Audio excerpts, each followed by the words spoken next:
Quand on parle de fabrique du doute, à propos de ces produits-là, on a souvent le réflexe de se dire: «Oui, c'est les industriels qui, par la bande, financent des études, tordues ou, font du lobbying», ce genre de choses. Ce qui est vrai, hein, je ne veux pas dire que ça n'existe pas, mais qu'en fait, le problème est beaucoup plus profond que ça.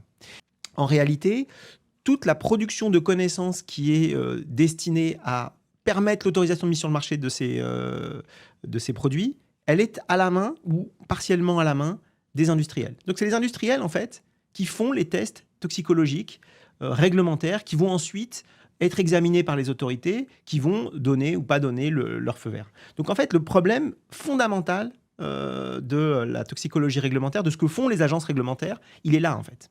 Il est dans le fait que les principaux éléments scientifiques, et d'ailleurs, en fait, je ne suis pas sûr qu'on puisse parler vraiment de science.